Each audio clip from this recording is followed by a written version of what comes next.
aggressive, or we're just trying to learn.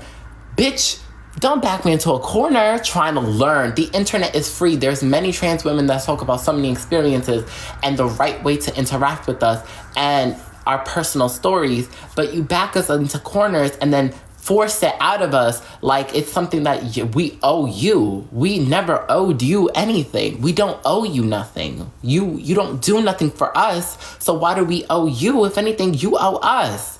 We are standing behind y'all. We stood behind you for centuries. But you erase us from history and you erase our existence. It's just now that y'all are like, trans people exist. Look, we've been around since the dawn of time. We have historically been there since eons. You think trans people is just something that's new? We've been around when the slaves were around. We were around when the first colonizations were around. We were around when the Aztecs were around. Baby, we've been around. We have existed for eons. For eons. It's just now that y'all are choosing to fuck with us again. We've existed. We've had to hide in the shadows. We've had to be back into corners. We've had to, we've had to die, and we have to fucking go through so many struggles for y'all to even just remotely accept us now, but with on your own terms and conditions. It's always on your terms and on your conditions. It's never on our terms and conditions. You know what I'm saying? And it's really crazy to me that when a trans woman, because being trans is like puberty, right? You're going through a second puberty.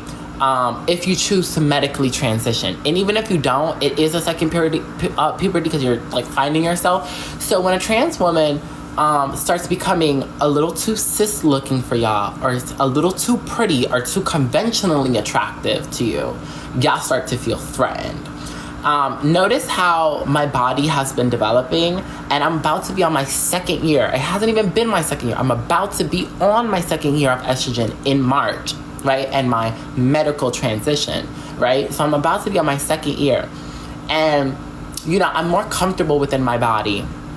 And I start posting my body a bit more often, because before I used to just wear baggier clothes. But now that I'm a bit more comfortable showing off my body and expressing who I am, y'all are getting threatened. It's almost like it triggers y'all. Like, if y'all were to see my Instagram reshare stories, it's a bunch of other women giving me backhanded compliments.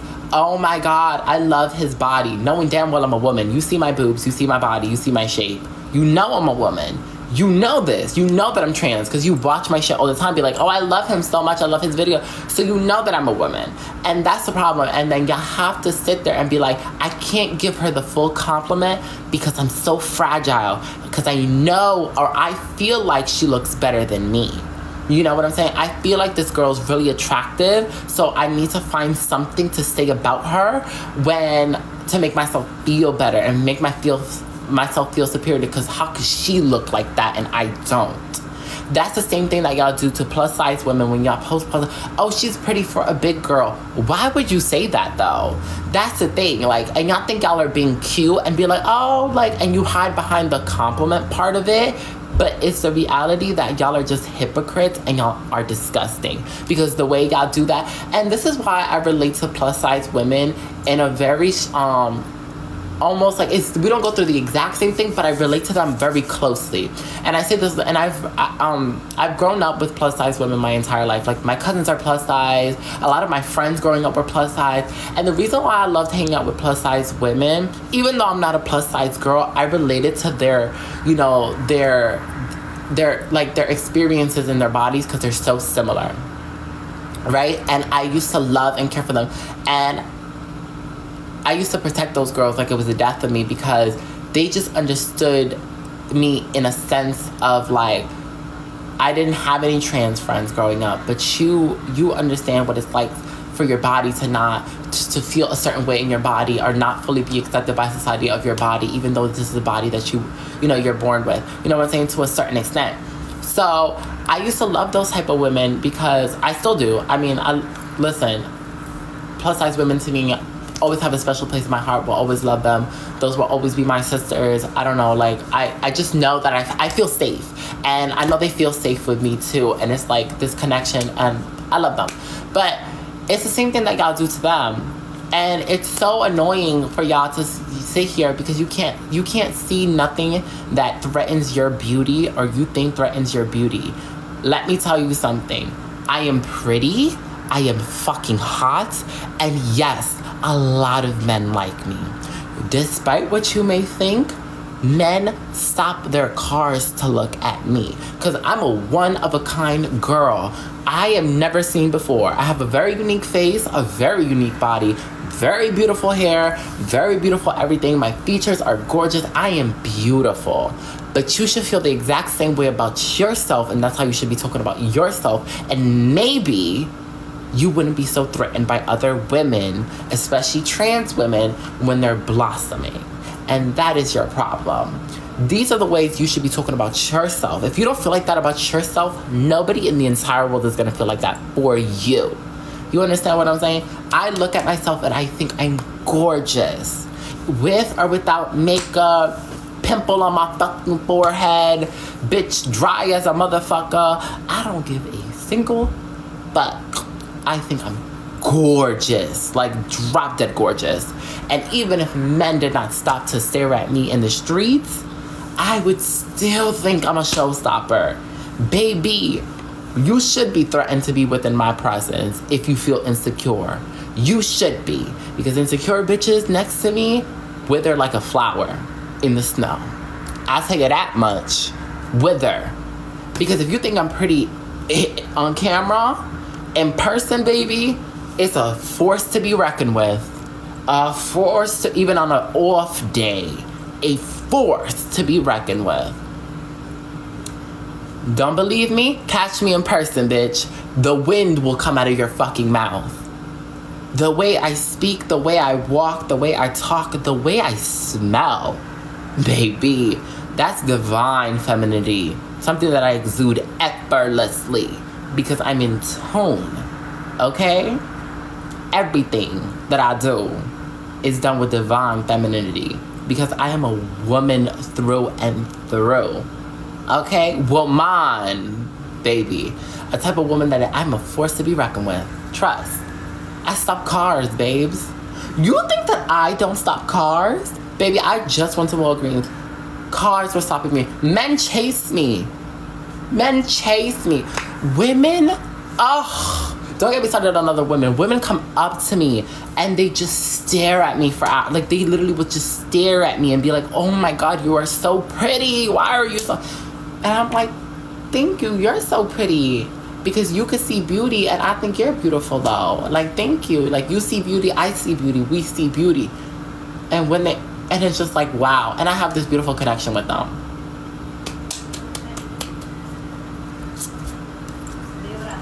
So, I don't know what to tell you. I don't know what to tell you. It's like, you want to be a hater so bad.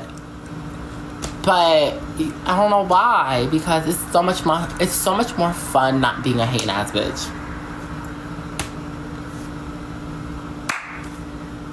You know what I'm saying? Like, it's so hard being a hating ass bitch. It's so miserable. Why?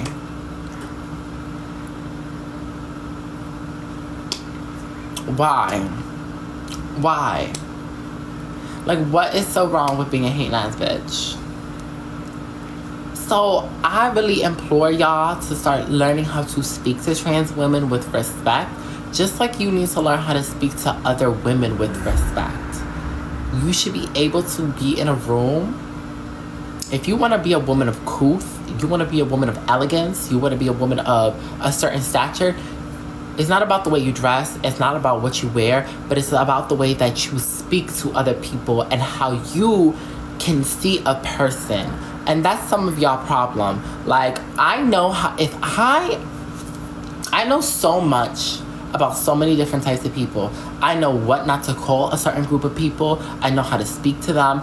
I know how to speak eloquently when I need to. And eloquently doesn't mean that I use fucking big words or this and the third. That's not what eloquent is. It's just meaning talking to them with compassion, kindness, and softness so that they feel invited, you know, like they feel and be like, I'm not gonna say something that's like a backhanded compliment or something that's fucking rude or something that's fucking nasty to them because, you know, I'm uneducated in how to speak to certain types of people. You need to learn how to speak to different types of people. That is elegance. That is luxury. That is what life is really about. Like, when you know how to speak to different people, like, and you're be able to be in a cultural setting of somebody else's different cultures, ethnicities, race, background, and you'll be like, I can appreciate this for what it is, and I can appreciate it by respecting it and respecting you as a human being, and like, for example, like, if I don't have a specified religion, but I know how to be respectful in somebody's, like, home who is, like, a certain religion. If I have a Muslim friend, listen, I don't have the same beliefs as you, but that doesn't mean that I would ever disrespect anything. Anything, and I mean anything to do with your religion. As long as it's not, like, blatantly transphobic or something, like they see something blatantly transphobic. I mean, like, I would hope you're not transphobic and we're talking, we're friends. But I can, like, respect your religion, your decisions. Hey, I wear da-da-da. And I would never I wear my hijab. I would never point that out and just, like, try to, like, oh, but, like, why do you wear it? Like, that, or, like, say stupid stuff. If I was really curious about it, I would Google it. Like, you know what I'm saying? But that, and my dad is Muslim, so I, when I found out my dad, when I found out my father found Islam, because you do not say somebody converted to Islam, you say somebody found Islam. There's a difference. You should always say that. Something that I learned too, like, when I found out that he found Islam, I did a little bit of research, because it's my dad's new religion, and, new practice of religion. And I was kind of like, I need to learn a little bit about this, even if it's just a little bit, so that when I'm talking to him, I can respect, his decisions that he has to make for his new religion. You know what I'm saying?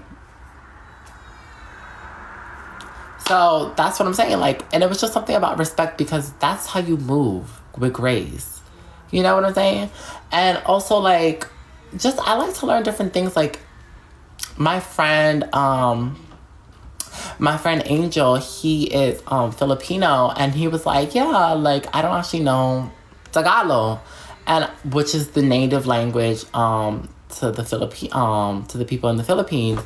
And I was like, oh my God, that's so interesting. So, like, sometimes, like, I'll just Google translate some words in Tagalog, and I'll, like, send it to him, like, it just, like everyday words, like, period. The other day I sent him period, but I just sent it to him in Tagalog, like, I Google translated it, and, like, little by little, I'm learning a little bit of Tagalog, like, little words here and there, just because he's, like, thing, and he doesn't know either, but it's, like, fun to share, and I think that's just fun, and, like, we're learning, and it's, like, cute, and, like, we send it together, and we make, like, cute jokes, and it's, like, he's, like, yes, Tagalog, yes, Filipino queen, and I'm like, you thought I ate in my Tagalog? He, like, yeah, and I think that's just cute stuff, you know what I'm saying, like, little stuff like that, just because you want to be a little, just more connected to that person, like, you know what I'm saying, like, I don't know, I also, I went to school with a lot of Jamaican girls.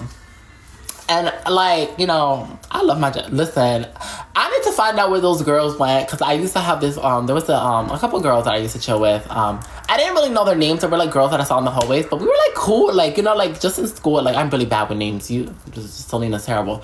But, like, I got into really, like, Jamaican music, and I was really into it. Like, I was like, oh my God, this is so, similar to reggaeton and, like, bachata, and I was like, oh my God, I really love this. And yeah, and then me and my sisters was dirty wine and pandam. You know what I'm saying? And it was just something fun and culturally fun and, like, thing. And I would go to their barbecues and stuff, and, like, the little parties that they would throw, and it was so much fun. Just, like, learning about people was fun. Like, you know what I'm saying? Like, I don't know. And I had a Peruvian friend. She was one of my bestest friends. Girl, I would love to just know stuff about Peru and, like, her culture and, like, everything. I have a friend that's Cuban.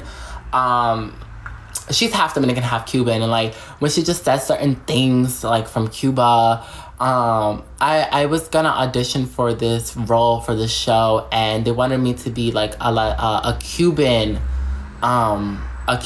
Latina woman, a trans Cuban Latina woman, and I ended up not doing it because I personally didn't feel that I felt connected to the role, but not personally that connected. But you know, I sat down with her and like I was like, oh, what do I need to know about the accent and stuff like that? Just to learn and like be like, you know, thing. And it was just like, I don't know, it was just fun. So I just have an appreciation for other people, and like I can respect all their, I don't know, different backgrounds. And I think it's just so interesting because then I could share some things about my culture with them and they'd be so interested, like, oh my God, I didn't know that. And I'm just like, yeah. Like, and like my weird superstitions, like I have like, when I feel like bad vibes or something, I just, you know, you just teach people about your spiritual practices. Like I like, yo me sacudo. Like I literally grab everything and I just throw it on the floor and I step on it when I feel like bad vibes. And that's just something that I do. I forgot where I got that from, but I always do it. And like, como me sacudo toda esa energía off of me, you know? Stuff like that. And it's just like really interesting and fun to do, you know? And do that kind of stuff, you know what I'm saying? Just invite knowledge and love and peace within yourself. There's no reason to be a hating ass bitch. So by me saying all of that I think you should learn about, if you really truly care about trans women or have a favorite creator that is trans, you should probably learn about our culture and the way we've influenced, first of all, pop culture. Second of all, our own community, not only the trans community, but the rest of the LGBTQ plus IA community, because we are the women we are the mothers of that culture. We are the mothers of ballroom.